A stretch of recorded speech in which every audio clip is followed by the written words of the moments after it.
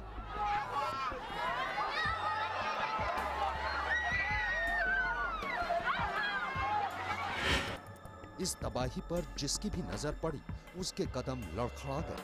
जरा सोचिए उन लोगों का हाल क्या रहा होगा जिनका इस धमाके से वास्ता पड़ा होगा।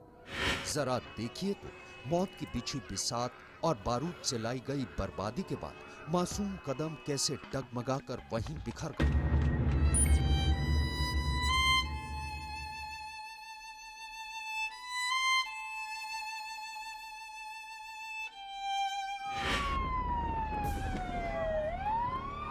लेकिन तबाही के बीच अचानक एक ऐसी तस्वीर सामने आ गई जो शायद अगले कई सालों तक टीवी स्क्रीन पर सुर्खियों में बनी रहेगी और अगले कई बरसों तक इंसानियत के जिंदा होने की मिसाल बनेगी।